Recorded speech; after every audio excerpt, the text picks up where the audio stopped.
Telling us all about his new series, which features more famous people than he can throw a stick at. We'll see then.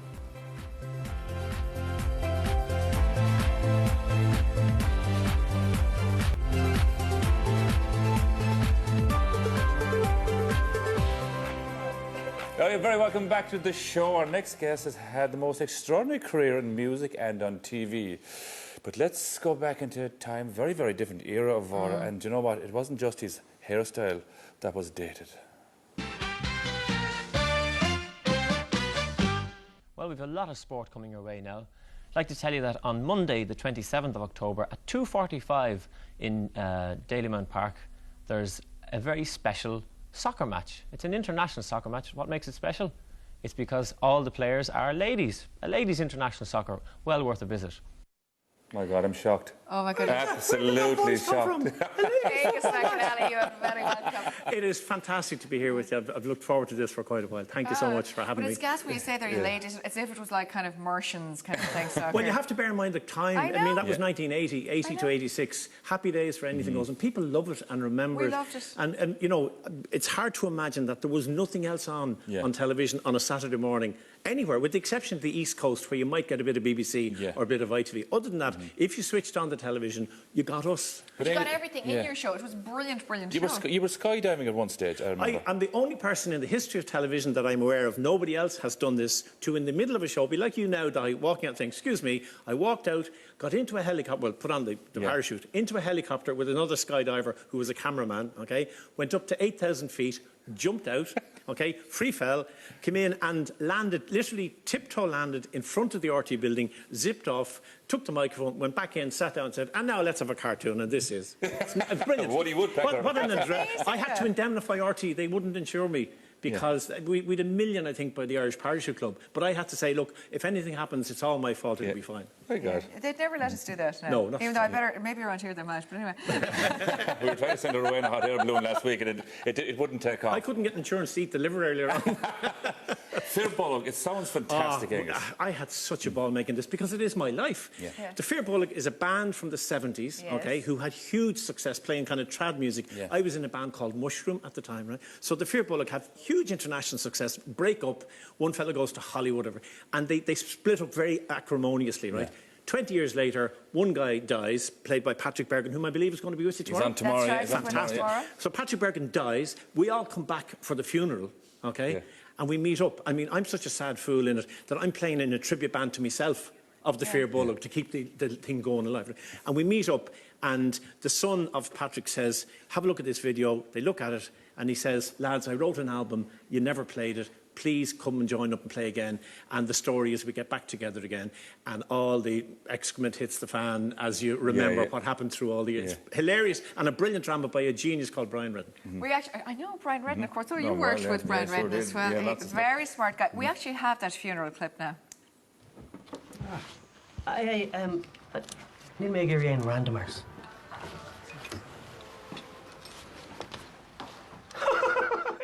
Angus, the hair, seriously. I tell you what, Morris Collins, HRBR, thank you very much. Isn't it some difference? Yeah, well, you just, I mean, you decided to go ahead and get hair plugs. My mum passed away, and over the last 5 years, my hair had gone completely, as you see there. That's for real. That's real.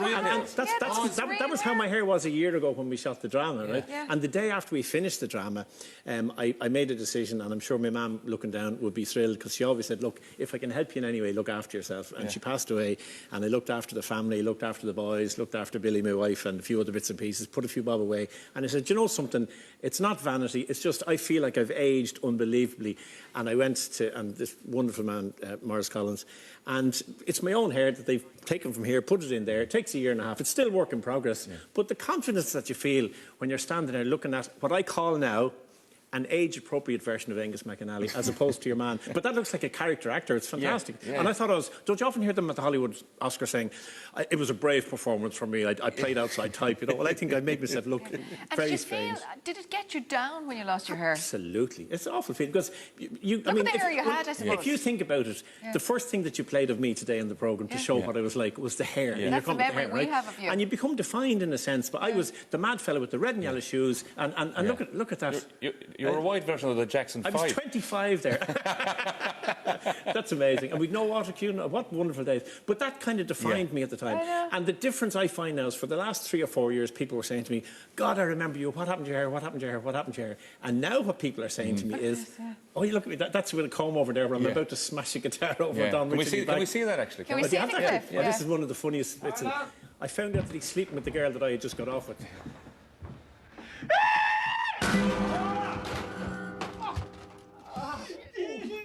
And we actually had to cut that clip because it's like Reservoir Dogs. This thing. Seriously, Pulp Fiction / Reservoir Madri as in Reservoir. I tell you what, fair play to TG Cahir. I got basically tossing on Cúpla Seachtain on November the 3rd. It'll be on, and it's brilliant because it's in Irish and in English. There are subtitles for anybody who doesn't understand the Irish. Great. But there's But I mean, Stephen Ray has a brilliant cameo in it, and Brendan Grace is in it. Amy Huberman, you know, Patrick Brian Bergen. Tuberty's even in it. Yeah, we're on the Late Late. Yeah, we're the only two who aren't on it.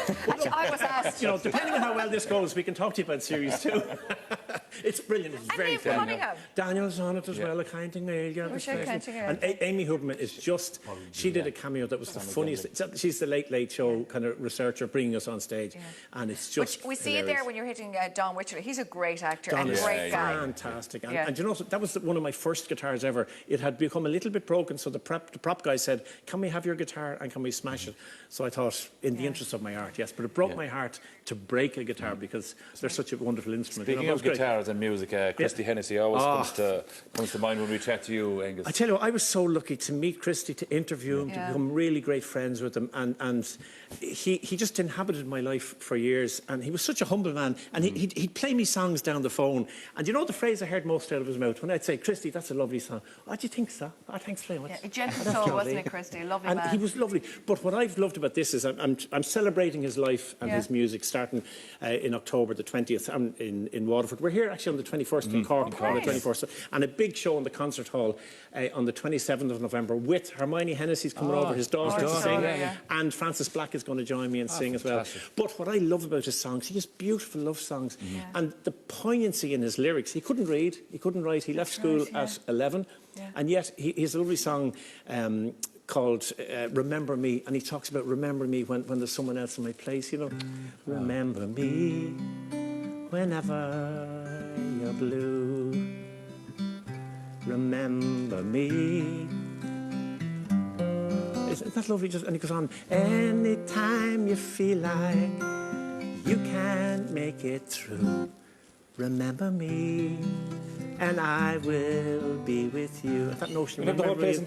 He's lovely, and then the funny stuff that he does, he's mad, you know. Don't forget your shovel and messenger boy. The thing about Christy Hennessy, people didn't realise a lot that he was, I mean, amazing songwriter for other people before he stepped into the limelight himself. Late enough in career. If you think of songs that he wrote, and the amount of people that have listened to the songs now that I'm putting together for the show, and they're going, is that his?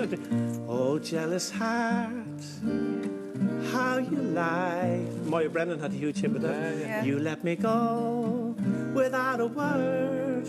Lovely stuff like that. I'm a messenger by. Bring my love to you know. And when you start singing them, you start just feeling infectious. Like songs like "Roll Back the Clouds" and stuff like that. That's just. Well, I tell you what, that's a song about being in show business. Anybody who's ever wondered about standing in front of one light, being told, "Come for the audition, but we'll talk." You know, I've been sitting here so long for you to hear my song, but all you want to know, have I been on the radio? Who's the biggest star I've seen? What is my favorite scene? And if I get the job, would I sing on Mars? And he's lovely. But there's a poignancy, as I said, in some of the songs that I think the audience who hopefully will come to the tour will see a side of Christy. Because a lot of people think, isn't he the mad fella who couldn't really, he was always a bit silly and whatever. No, he wasn't. He had a depth in what he did and a love for his family. And also dealing with cancer, you know, being told you have 5 months to live. You get a standing ovation, I believe, every night you have performed the show so far. It was just unbelievable. And I think it was Christy there saying, because what I loved about he said about cancer, I mean, obviously, he said, it's only the end if I let it be the end. Yeah, that's it. every day I'm here to make the best of. You know, he's wonderful. I can't wait. I just love him, and I just love the family, and I feel privileged as a friend to be able to bring his music to life again. Angus, you have loads going on. Lovely to be here. It's been fantastic. And we'll actually put those dates on our Facebook page as well for your tour. Please do. Agus I took the chun reached. Yeah. Yes, so we have Angus and all the Firbolg. They will be on TG Car starting on the 3rd of November, and of course you can see Angus nationwide celebrating Christy Hennessy, just like we did a bit here earlier on. And if you go on to riseproductions.ie, all the dates are on there. Great. Now we've just enough time for our competition winner. Wonderful